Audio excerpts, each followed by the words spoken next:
Darius. Darius woke up and sat on the sway-back couch.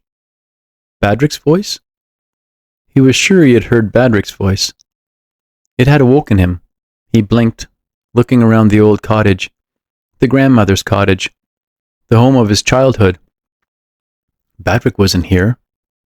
No one was here.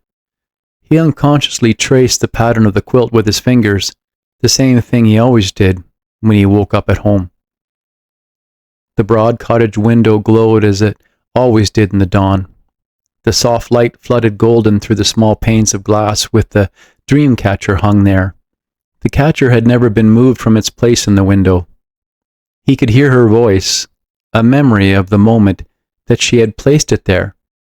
She had spoken the old words to catch the evil that flew into his sleep, words from an ancient language that sounded like round boulders dancing deep in the earth. He stood up from the couch and looked around for the grandmother. He could smell dried lavender and honeysuckle, always the same, the smell of her things. The room was quiet, silent. She wasn't here. His feet, still in his baseball cleats, clicked on the worn linoleum. The cook stove was not long from being hot. He could feel the heat of it residing in the room. He wasn't supposed to be here. The heat-stained kettle sat at its place on the stovetop. But these things are all the same. They are as they should be. He could almost smell the honey and tea, unsure if the scent was real or only a memory of what he should be smelling right now. He touched the stovetop. It was still warm from an early breakfast. She always rose early in the summer months and cooked with the wood stove before its heat made the cottage too warm. He hadn't remembered falling asleep, especially not here. He checked his clothing. Yeah, baseball uniform, all the way from Japan. Grandmother? He called. He looked throughout the cottage. Her knickknacks. She had changed nothing since he had left. The two brown horses, curved necks, trailing white manes like sea foam, one smaller than the other. The old paper dollar bill pinned to a board covered with finely scripted writing too faded to read. The clock, a small plastic gold circle set into a polished wood slab. The horseshoe, painted black and pitted with age, nailed ends upward to hold luck. The sand-colored scroll with its prayer hanging beside the framed "Home Sweet Home" needlepoint. The sun brightened through the coarse-spun curtains and fell on the red kitchen table, causing its chrome to glint and sparkle.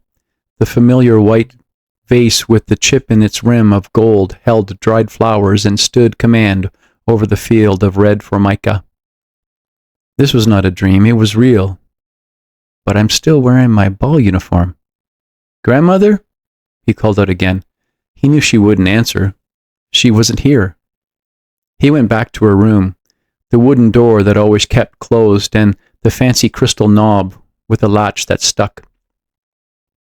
Grandmother, he called again with a gentle knock. Nothing.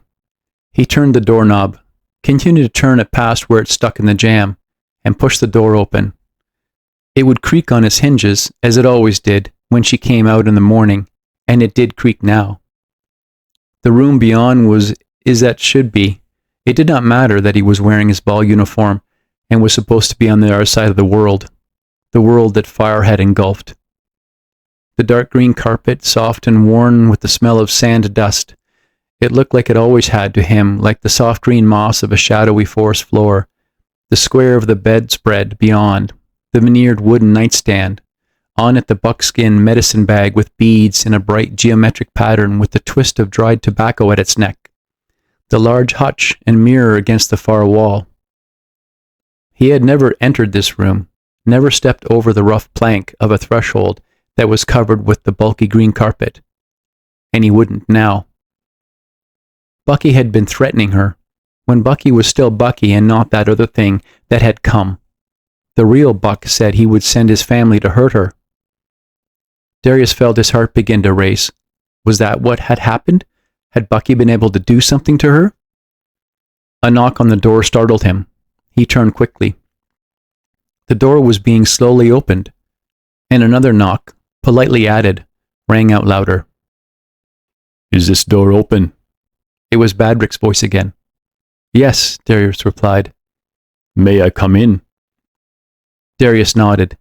Then he realized Badrick wouldn't be able to see him nod, but it didn't seem to matter. The door continued to swing. The doorknob made the usual clack as it was released. Hi, Darius. Can you see me okay? Kinda. I heard you earlier. It's very bright in here. The sun, Darius replied. It was shining so brightly through the curtains. The chrome of the kitchen table was dazzling. He held his hand up to shield his vision. Let me help block some of this light, the big man replied, and seemed to move into the brightness. Badrick stood there in the doorway, filling it, blocking out the sun. He smiled. There you are. I knew I would find you. The big man made his way into the room. May I? He gestured to the sofa where Darius had been sleeping. His bed. Darius nodded. He settled onto the sofa, knees sticking up in front of him like a stork. He was wearing the pinstripe suit. Pinstriped in what Darius had seen was the fine scrolling text of continuous words, almost like what was on the grandmother's dollar bill she had pinned to the wall. But Badrick's jacket was gone. The jacket that ended in the crisp round collar like a priest wore. His black dress shirt, with the same round, no collar, was now unbuttoned. The shirt front was fancy, frilly, like you'd see at a wedding. Billowing sleeves rolled up. I don't know where she is, Darius said, as if in apology. She's not here. He felt worry begin to course through him. Bucky said, She is your grandmother. Well, she's not like my grandmother. It's what everyone calls her. She's just grandmother, or the grandmother. But Bucky said, I need you to look at this. His deep voice filled the room. I found it. Something for you, I imagine. Curious, Darius walked towards him around the table. The sunlight had become so intensely bright through the windows. The brightness hurt his eyes. It was making his head ache. What is it? Something she would leave for you, the big man said, his voice deep and strong, filling the room. I'm sure to tell you that she's okay. A note?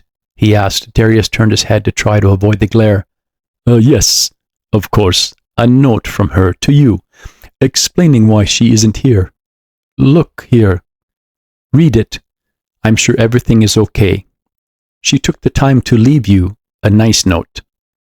Darius squinted through the brightness for what the big man had to show him. A small sheet of his grandmother's lavender-colored paper was pinched between the big man's thumb and finger. It was folded over, just like all her notes used to him had been. The note was dark. It was like the paper made its own shadow. Nothing was around it but the intense sunlight.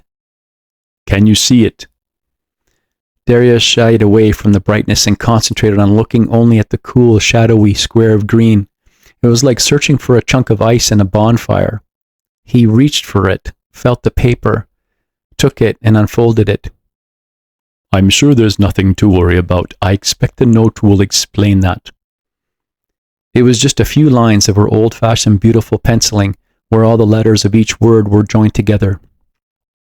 We'll be back. Had to run an errand. We'll most likely stop and stay with Jenny Spitnose.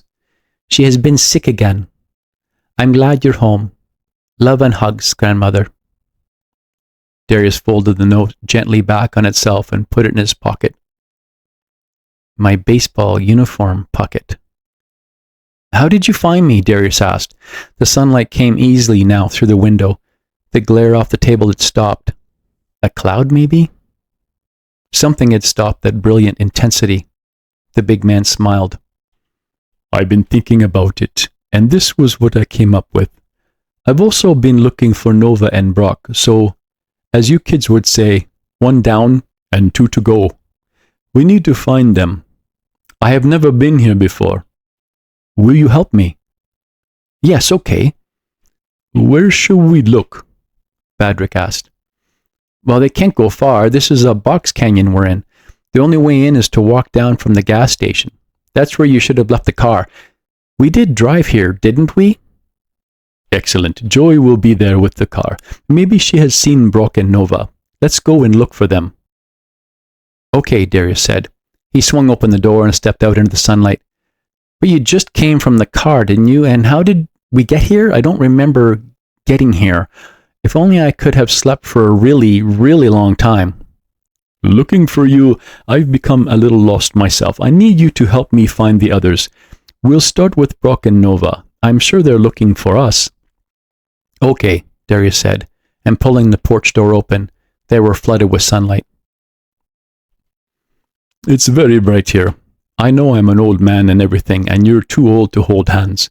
But I would appreciate it if we could hold hands for just a moment so I don't get lost. It will help me, and if you could tell me what your home here looks like, that would help me see too. I don't really want to hold hands, Darius said. Just for a few moments. I'm having trouble not getting lost. I just found you, and I don't want to lose you again. Okay, but just for the first bit.